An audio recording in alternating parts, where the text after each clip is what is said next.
دیکھیے اگر نشأت ثانی آپ کے ذہن میں ہے تو ایک نوجوان اگر طے کرتا ہے کہ میں اپنا یہ پروفیشن تج کر اور صرف اپنے آپ کو اللہ کے دین کے لیے اور اللہ کی کتاب کے پڑھنے پڑھانے کے لیے وقف کرتا ہوں تو موجودہ حالات میں یہ سب سے بڑی ہجرت پروفیشن ہے، کوئی اعلیٰ کیریئر نظر آ رہا ہے، امکانات ہیں، دنیاوی عزت ہے، وجاہت ہے، دولت ہے، بہرحال وہ سب کو اتنی تو نہیں ملتی، لیکن یہ کہ آدمی جب اس کو مطلوب بناتا ہے، کوشش کرتا ہے، تو آخر انسان ہی ہوتے ہیں جو چوٹیوں پر پہنچ جاتے ہیں۔ ان کے کوئی 4 ہاتھ اور 4 پاؤں تو نہیں ہوتے، 2 ہاتھ 2 پاؤں والی پہنچتے ہیں، لیکن یہ کہ انسان کو لمحہ بلمحہ ہجرت کرنی پڑتی ہے۔ اب یہ میں اپنے بارے میں بھی ایک تحدیثاً للنعمہ ایک بات آپ سے عرض کر دوں کہ ایک جیومیٹری میں کانسیپٹ ہے، آپ حضرات کے ذہن میں ہوگا کہ سرکل جو ہوتا ہے اس کے ہر پوائنٹ پر ٹینجنٹ اگر جائے تو اس کا رخ جو ہے بالکل وہ دوسری طرف ہوگا۔ ہر پوائنٹ پر ایک ٹینجنٹ ہے کہ جو کسی اور سمت میں لے جائے گا، رفتہ رفتہ یہ ڈائریکشن مڑتی ہے۔ میں نے ابھی جو یہ مقدمہ لکھا ہے حکمت قرآن کا جو پرچہ آپ کے پاس ہے، یہ دعوت رجوع القرآن کا، 3-4 جملے میں نے لکھے جس میں وہ راز کی بات بھی بتائی، ڈاکٹر اسلم صاحب والی بات آپ کو بتائی میں نے، جو میرا مزاج انہوں نے دیکھا تھا کہ اس کے حوالے سے انہوں نے یہ بات کہی کہ اگر تم ادھر نہ آئے ہوتے تو وہاں ہوتے۔ اسی طریقے سے میں نے خود اپنا تجزیہ کیا ہے بارہا، میں نے وہاں لکھا ہے کہ یہ میں ہی جانتا ہوں کہ میرا رب مجھے کہاں کہاں سے بچا کر لایا ہے۔ سب سے پہلی ہجرت شعوری میں نے کی ہے کہ میرا معاملہ جو تھا میڈیکل پروفیشن میں وہ پیچھے والے لوگوں میں سے نہیں تھا، اور میں یقین کے ساتھ یہ جانتا تھا کیونکہ ہر طالب علم کے زمانے میں اساتذہ میں سے کوئی نہ کوئی کسی کا آئیڈیل بن جایا کرتا ہے۔ میرے آئیڈیل ڈاکٹر امیر الدین تھے، سرجن ٹاپ کے، اور میں یہ جانتا تھا کہ میں بن سکتا ہوں امیر الدین، بلکہ شاید ان سے آگے نکل جاؤں،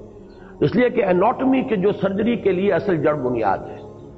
اس کے رگو پے میں اتر گیا تھا میں، اتنی وہ میرے ذہن کے اندر مستحضر تھی اناٹمی۔ مجھے جب ہمارے ایک پروفیسر آئے ہیں، انہوں نے چارج لیا ہے، وہ فرسٹ پروفیشنل سے بہت ہی قبل، ڈاکٹر توسی،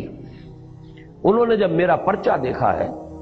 تو مجھے ڈسٹنکشن دی اس کے اندر، اور پھر وہ ٹائیفائڈ مجھے ہو گیا تھا جماعت اسلامی کا الیکشن 51 کا، اس میں بہت بھاگ دوڑ کی تھی تو میں پریکٹیکل کا امتحان نہیں دے سکا تھا، لیکن میرے پرچے سے اتنے متاثر تھے وہ کہ انہوں نے پیغام بھیجا تھا کہ اگر صرف ڈسیکشن ہال میں آ جاؤ، حاضری لگوا دو تو میں تمہیں ڈسٹنکشن دے دوں گا، 80% سے زیادہ مارکس دے دوں گا میں، باقی کوئی امتحان نہیں ہوگا تمہارا، لیکن ایک لیگل جو ہے شرط وہ تو پوری ہو کہ آؤ تو صحیح امتحان میں، یہاں پہ حاضری تو لگے۔ لیکن ڈاکٹر الہی بخش مرحوم نے مجھے اس کی اجازت نہیں دی تھی۔ اس وقت ٹائیفائڈ بڑا ڈیڈلی مرض سمجھا جاتا تھا، کلورومائسٹین ابھی ایجاد ہوئی تھی، تو میں جانتا تھا کہ میں اگر اس اسٹریٹ لائن میں جاتا تو میں سرجن ہوتا۔ اس کے بعد آگے چلیے، جمعیت میں نے کام شروع کیا، کچھ صلاحیتیں تھی آخر بولنے کی، لکھنے کی، آرگنائزیشن کی۔ یہ جن لوگوں کو معلوم ہے پنجاب میں جمعیت کو عوامی دور میں لانے والا واحد شخص میں ہوں۔ مجھ سے پہلے یہ چھوٹا سا ایک حلقہ تھا، اس کی کوئی عوامی حیثیت تھی نہیں۔ میں جب بنا ہوں لاہور کا ناظم اور پنجاب کا ناظم بیک وقت تو ایک دم ایکسپلوژن ہوا ہے اس تنظیم کا۔ اس کے بعد میں نمایاں ہو گیا، جماعت اسلامی کے اندر بھی لوگوں کی نگاہیں مجھ پر اٹھیں، تقریریں میری پسند کی جاتی تھی، درس قرآن کا میرا شہرہ تھا، تحریر بھی کر لیتا تھا، عزم جو ہے اس کو ایڈٹ کر رہا تھا، لیکن میں نے خطرہ محسوس کیا کہ اگر اسی رخ پر میں بڑھ گیا تو میں ایک بہت ہی سستا قسم کا گھٹیا لیڈر بن جاؤں گا۔ میں نے کانشیسلی پھر ڈائیورٹ کیا اپنے آپ کو، اگر یعنی اس جمعیت میں جو میرا اس وقت کا کردار تھا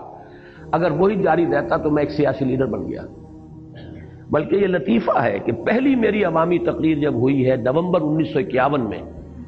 مولانا اصلاحی کی زیر صدارت، جمعیت طلبہ کا سالانہ جلسہ تھا YMCA ہال میں۔ یہ فرسٹ پروفیشنل اب سیکنڈ ٹائم میں دے چکا تھا، وہ سپلیمنٹری کا امتحان دے چکا تھا، رزلٹ مجھے وہیں اس میں YMCA ہال میں بتایا گیا ہے کہ تم کامیاب ہو گئے۔ اس وقت میری تقریر کی تھی جو اب بھی جمعیت کے بنیادی لٹریچر میں آج تک شامل ہے، ہماری دعوت اور ہمارا طریقہ کار۔ یہ تقریر میری اس YMCA ہال میں تھی نومبر 1951 میں، اصلاحی صاحب کی صدارت تھی، اور گود میں ان کی وہ بچی بیٹھی ہوئی تھی جو اب جوان بیٹوں کی والدہ ہے، مریم، جن کے پاس مولانا رہتے ہیں، تو وہ شاید 5 سال کی تھی، 4 سال کی تھی اس وقت۔ مجھے بعد میں معلوم ہوا کہ میری اس پہلی تقریر پر مولانا اصلاحی کا تبصرہ یہ تھا کہ اسرار تو لیڈر بن گیا، یہ تو پہلی تقریر تھی، لیکن میں نے کانشیسلی پھر اپنے آپ کو ڈائیورٹ کیا، دوبارہ ہجرت کی میں نے کہ اس رخ پر اگر میں چلا تو بس ایک لیڈر بن جاؤں گا سیاسی، جیسے ہوتے ہیں سستے قسم کے لوگ، نہ فکر کی گہرائی نہ شعور، بس شور اور ہنگامہ اور بس وہ چلت پھرت۔ اس سے میں اصلاحی صاحب اس وقت امیر جماعت تھے، مولانا مودودی جیل میں تھے۔ میں جیسے ہی رزلٹ میرا آیا ہے فائنل MBBS کا، ان کے پاس گیا کہ رزلٹ آ گیا، میں اب فارغ ہوں اور آپ بتائیے کہ میں اب کیا کروں۔ تو ان کے الفاظ یہ تھے، ان کا اپنا ایک مزاج ہے کہ میں تمہیں یہاں جتنے بھی یہ ہمارے جماعت کے تھے اس وقت کئی یہ گشتی شفا خانے بھی تھے، 1-2 ڈسپینسریاں بھی تھیں، ان کے اوپر میں اوور آل انچارج بنا دیتا ہوں، تمہاری معاش کا یعنی تنخواہ وہاں سے ملتی رہے گی، باقی اپنی ساری امنگیں سیاست کے میدان میں پوری کرو۔ یہ گویا کہ میرے لیے اور زیادہ وہ، لیکن میں نے طے کیا میں لاہور رہوں گا ہی نہیں، اس راستے کو کانشیسلی چھوڑا ہے میں نے۔ مجھے اب تک یاد ہے میں اپنی کتاب کے اوپر وہ بنایا کرتا تھا، کاپی کے اوپر، کافی عرصے تک وہ کاپیاں میرے پاس محفوظ بھی رہی ہیں، جیسے چوسر کی سڑک ہوتی ہے، اس وقت میں یہاں کھڑا ہوں، ایک راستہ میرے لیے یہ، ایک راستہ یہ، ایک راستہ یہ، ایک راستہ یہ،